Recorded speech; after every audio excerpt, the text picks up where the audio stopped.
Saludos a ti, Dios Madre, nuestro Cristo inmortal. Honor y gloria a tu poderosa manifestación. Todo lo que respire, alabe a Melquisedec Lisbeth. Aleluya.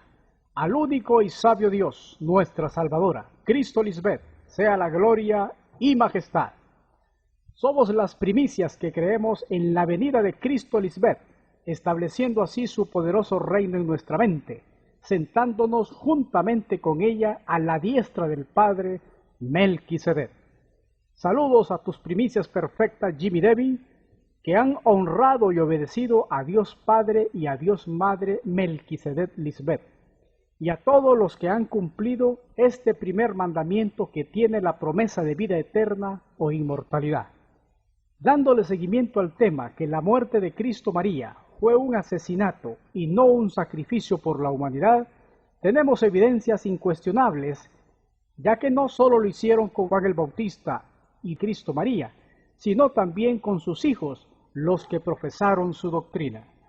En el libro de los Hechos tenemos más evidencias que documentan lo dicho por Cristo Lisbeth respecto a este tema, mismas que denuncian a los escribas mentirosos que trastocaron la Biblia.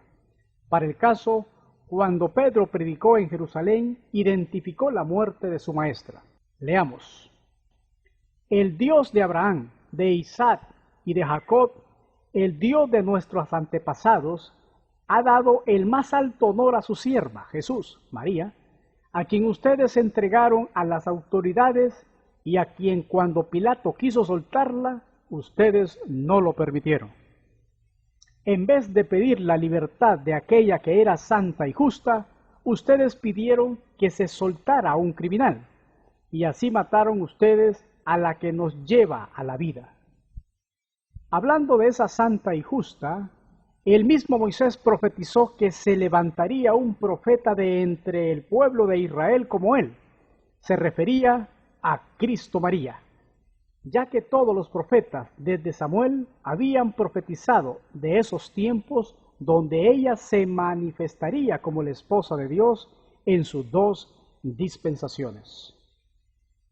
Como hemos señalado antes, la clase religiosa de ese tiempo fue la responsable directa de asesinar a Cristo. Por eso los sacerdotes judíos se empecinaron en parar todo lo que tenía que ver con ella, aún después de haber sido asesinada.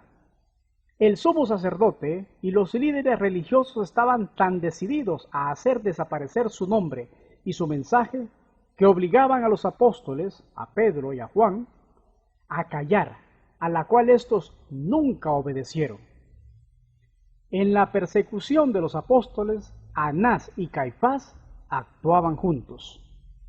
Hablando del sumo sacerdocio, recordemos que desde el tiempo de Moisés ese cargo fue algo hereditario, que quedó en manos de los hijos de Aarón, quien fue el primer sumo sacerdote designado por Melquisedec Lisbeth. Tenían la obligación de ser jefes espirituales del pueblo, velaban por la correcta administración del culto. En su oficio celebraban anualmente el gran día de expiación, ofreciendo primero un holocausto por sí mismos y luego una ofrenda expiatoria por el pueblo. En la era de Cristo María, ese cargo estaba en manos de gente con apariencia de piedad y corrupta, oficio que se había degenerado de tal manera que tomó otro rumbo en el ejercicio de sus funciones. Para el caso, el sumo sacerdote Ananías era codicioso, orgulloso y sin escrúpulos. La historia narra que éste enjuició a un hijo de Cristo María, a Pablo, acusándolo ante el gobernador Félix. Luego trataron de extorsionarlo y de asesinarlo. El mismo Pablo, conocedor de la ley, sabía que los sacerdotes eran falsos servidores de Dios, ya que a uno de ellos le llamó pared blanqueada o hipócrita. Obviamente este servicio en el tiempo de Moisés era respetado, ya que no se permitía una injuria, ofensa, porque ellos representaban a Dios Melquisedec Lisbeth. En el siglo I, estos sacerdotes tenían mucha influencia política. Para el caso, el sumo sacerdote Anás consiguió que tras él obtuvieran el oficio del sumo sacerdocio sus 5 hijos, además de su yerno Caifás, el asesino intelectual de Cristo María. El sumo sacerdocio era un cargo vitalicio y hereditario que lo ejercían estos lobos vestidos de ovejas. Estas serpientes religiosas reunían las características mencionadas en la parábola de los labradores malvados que Cristo enseñó y en la cual ellos se sintieron identificados. Empecemos leyendo una de las tantas maquinaciones de estos hombres. Ahí estaban también Anás, que era el sumo sacerdote, Caifás, Juan, Alejandro y todos los que pertenecían a la familia de los sumos sacerdotes. Ordenaron que le llevaran a Pedro y a Juan, y poniéndolos en medio de ellos, les preguntaron: ¿con qué autoridad o en nombre de quién hacen ustedes estas cosas? Pedro les contestó: ha sido sanado en el nombre de Jesucristo de Nazaret, Cristo María, la misma a quien ustedes crucificaron. Este Jesús, la esposa de Dios, es la piedra que ustedes los constructores despreciaron, pero que se ha convertido en la piedra principal. En ninguna otra hay salvación de la muerte física, porque en todo el mundo Dios no nos ha dado otra persona por la cual podamos ser salvos. Así que los sacerdotes vieron su valentía, siendo hombres sin estudio, pero aún así tramaron callar a los seguidores de Cristo María por envidia, ya que el pueblo los seguía en gran número. Leamos. Entonces los mandaron salir de la reunión a los apóstoles, y se quedaron discutiendo unos con otros. Decían: ¿qué vamos a hacer con estos hombres, hijos espirituales de Cristo María? Todos los habitantes de Jerusalén saben que han hecho esta señal milagrosa y no lo podemos negar. Fue entonces que en concilio los sacerdotes tramaron y dijeron: pero a fin de que este asunto no siga corriendo de boca en boca, vamos a amenazarlos para que de aquí en adelante no hablen del nombre de Jesús, María, a nadie. Así que los llamaron y les ordenaron que no hablaran ni enseñaran nada acerca del nombre de Jesús, la esposa de Dios. Luego de esto, los apóstoles dejaron bien clara su postura. Piensen ustedes mismos si es justo delante de Dios obedecerlos a ustedes en lugar de obedecerle a ella. Así que los apóstoles siguieron con su mismo accionar pregonando a Cristo María. Veamos esta profecía. ¿Por qué se alborotan los pueblos? ¿Por qué hacen planes sin sentido? Los reyes y gobernantes de la tierra se rebelan y juntos conspiran contra el Señor y contra su escogida, el Mesías, la esposa de Dios. Es un hecho que Herodes y Poncio Pilato se juntaron aquí, en esta ciudad, con los extranjeros, los gentiles y los israelitas, contra su santa sierva Jesús María, a quien escogiste como Mesías. Veamos el cumplimiento profético de esa conspiración entre estos dos gobernantes. Entonces Pilato, oyendo decir Galilea, preguntó si la mujer, Jesús María, era Galilea.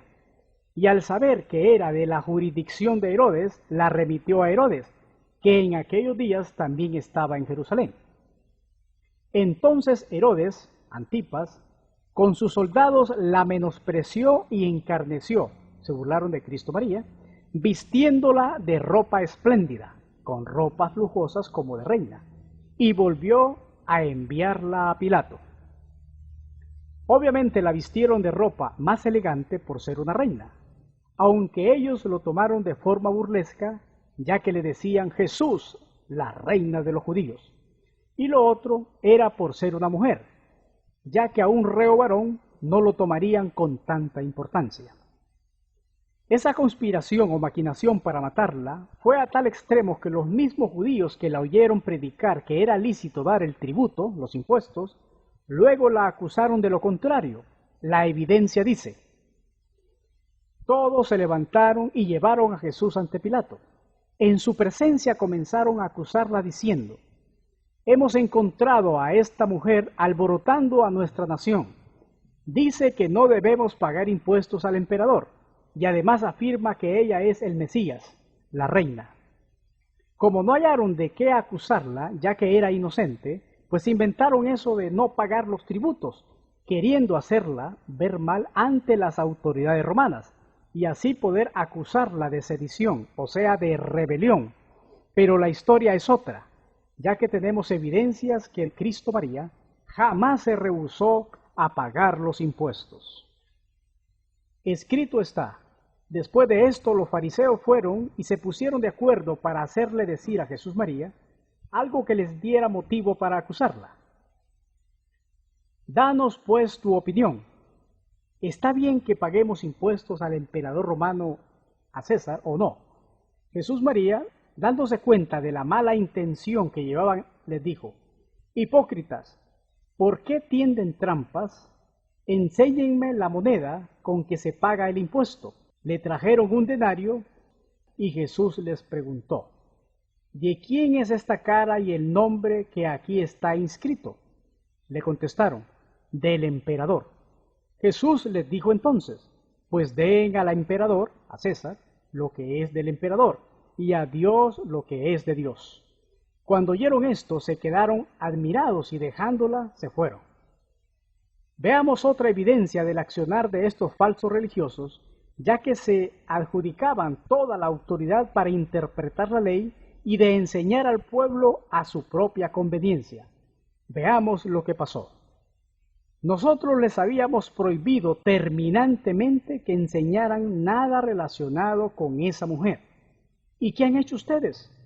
Han llenado toda Jerusalén con esas enseñanzas y encima quieren echarnos la culpa de la muerte de esa mujer.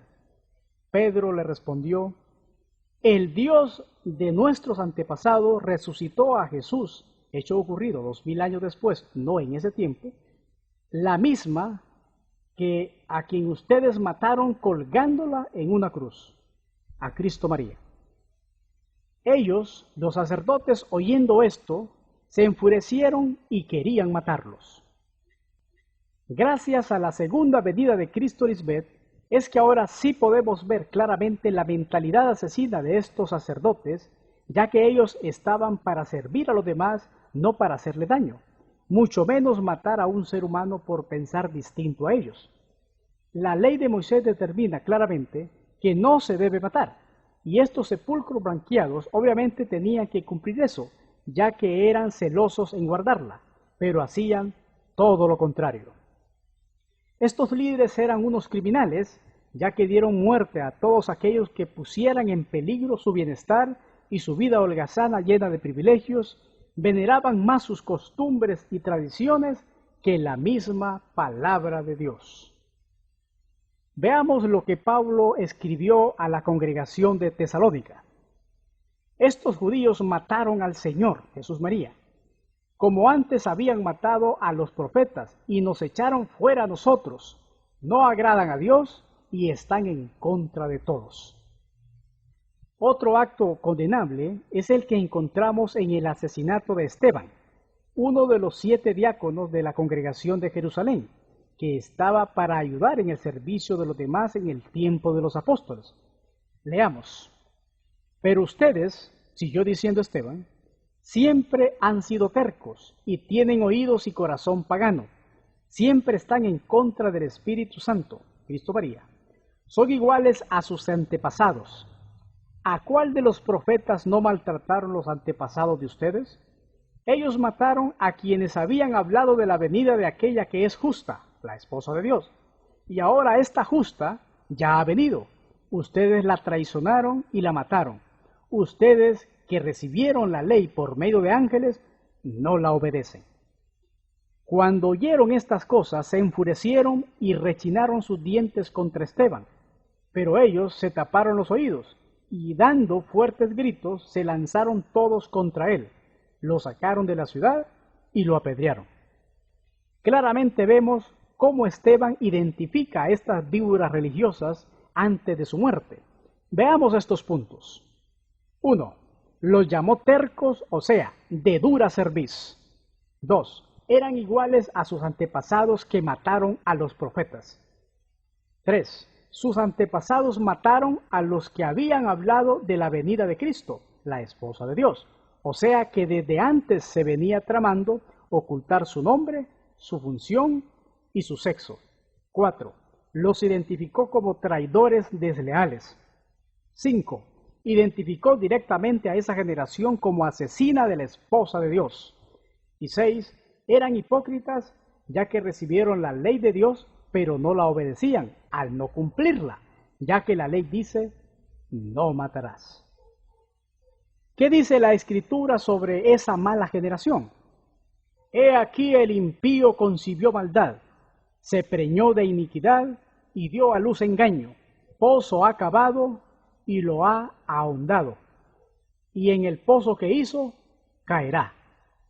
Fue tanto el odio contra Jesús el Cristo que cuando ella fue presentada ante Poncio Pilato, toda la turba agitada por los mismos religiosos envenenados y llenos de envidia, ellos persuadían a la multitud para que la mataran, y el pueblo, avivado por estos, proclamaron su condena. Leamos. Y el gobernador les dijo, pues qué mal ha hecho. Pero ellos, el pueblo, gritaban aún más diciendo, sea crucificada. Viendo Pilato que nada adelantaba, sino que se hacía más alboroto, tomó agua y se lavó las manos delante del pueblo, diciendo, inocente soy de la sangre de esta justa, allá vosotros. Y respondiendo todo el pueblo dijo, su sangre sea sobre nosotros y sobre nuestros hijos. Pilato le dijo justa a Cristo María, ya que su esposa antes le había dicho. Y estando él sentado en el tribunal, su mujer le mandó a decir, no tengas nada que ver con esa justa, porque hoy he padecido mucho en sueños por causa de ella. En otra versión se lee así, no te metas con esa mujer justa, porque anoche tuve un sueño horrible por causa suya. ¿Acaso no iba a ser horrible, espantosa esa muerte tan brutal donde asesinarían a una mujer embarazada? Las escrituras narran que le dejaron el rostro desfigurado, haciéndole grandes surcos en su espalda por los golpes y los azotes, por el ensañamiento bestial e inhumano que se le hizo a su cuerpo por culpa de estas víboras religiosas. Dios mismo lo profetizó, que fue algo espantoso, fue un acontecimiento tan sanguinario e injusto.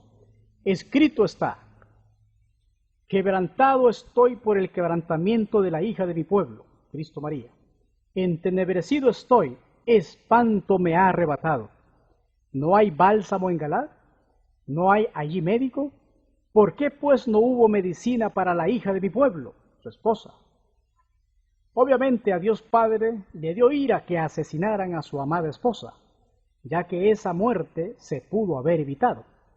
No curaron sus heridas como lógicamente lo haría un médico, sino más bien se ensañaron contra ella hasta matarla. Escrito está, no me entregues a la voluntad de mis enemigos, porque se han levantado contra mí testigos falsos y los que respiran crueldad.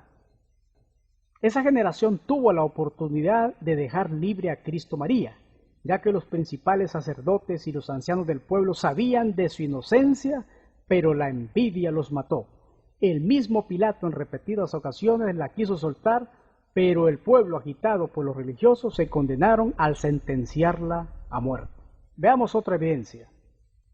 Entonces Judas, el que le había entregado viendo que era condenada, devolvió arrepentido las 30 piezas de plata a los principales sacerdotes y a los ancianos, diciendo, yo he pecado entregando sangre inocente. Mas ellos dijeron, ¿qué nos importa a nosotros? Allá tú. Proféticamente se escribió que esa muerte fue un cruel asesinato. ¡Ay de mí! Me van a matar los asesinos. Pero el mundo religioso actual recuerda ese asesinato con orgullo y le llaman la pasión y muerte de Cristo, cuando en verdad fue el tormento espantoso de su muerte. Ya evidenciando toda la verdad que quisieron ocultar durante siglos, la poderosa llegada del Cristo inmortal, Cristo Lisbeth, abre el telón y da a conocer los sucesos tal y como ocurrieron, con la verdadera interpretación y la intención con que se llevaron a cabo los mismos. Para el caso, todo el accionar ministerial de Cristo en el siglo I Estuvo plagado de enemigos, conspiraciones, traiciones, mentiras, engaños, maltratos, burlas, menosprecio y falsos testigos en su contra. Nada favorable para una mujer que, además de luchar contra las creencias religiosas de su tiempo, encima tenía que bregar con una cultura altamente machista y de dura cerviz. Concluimos diciendo lo que jamás ninguna escuela de interpretación ni denominación ha podido explicar, sino solamente la maestra Cristo Lisbeth en estos postreros días. Todo lo que se conoce hasta ahora sobre la muerte de Cristo ha sido un encubrimiento alevoso, mentiroso, nada que ver con la realidad ocurrida en ese madero hace 2000 años, donde se nos planteó erróneamente una muerte por la vía del sacrificio voluntario para encubrir un vil asesinato. Ahora sabemos que fue una redención ficticia, así como una salvación espiritual inexistente, porque toda esa generación no creyó en Cristo María, fue condenada. Por lo tanto, los que no creen ya han sido condenados, pues como hacían cosas malas cuando la luz, Cristo María, vino al mundo, prefirieron la oscuridad a la luz. Por eso nadie de esa generación vive hoy. Nadie se salvó de la muerte física, ya que no hay vida después de la muerte. Aborrecieron la corrección, anduvieron vagando en sus mentes, no entendieron. Por lo tanto, toda esa perversa generación se ve reflejada en las 7 cosas que aborrecen nuestros padres Melquisedec, Cristo Lisbeth. 1. Los ojos altivos. 2. La lengua mentirosa. 3. Las manos derramadoras de sangre inocente. 4. El corazón que maquina pensamientos inicuos. 5. Los pies presurosos para correr al mal. 6. El testigo falso que habla mentiras. Y 7. Y el que siembra discordia entre hermanos. A Dios Melquisedec Lisbeth nada ni nadie lo toma por sorpresa. Ya sabían el guión de la película. Interpretando las figuras de la Biblia, ahora podemos afirmar que ya estaba profetizado que ese vaso, ese cuerpo, esa vasija, Cristo María, iba a ser destruida, moriría y no resucitaría. Ellos hacen como ellos quieren. ¿Quién ha corregido al señor Melquisedec Lisbeth o quién le ha dado instrucciones? ¿Quién le dio consejos y entendimiento? ¿Quién le enseñó a juzgar con rectitud? ¿Quién lo instruyó en la ciencia? ¿Quién le dio lecciones de sabiduría? Amada Madre y Dios Cristo Lisbeth, tú eres la esposa de Dios, el árbol de la vida que jamás verá la muerte. Solo en ti se efectúa la resurrección espiritual, ya que tu muerte en la mente abrió el camino hacia el reinado de la inmortalidad. Tus árboles de justicia, plantío de Melquisedec Lisbeth para tu gloria, Luis Marisela, Germán Delia y Hernán Andrade. Con temor reverente, honrado en ser tu hijo, Héctor de Melquisedec Lisbeth.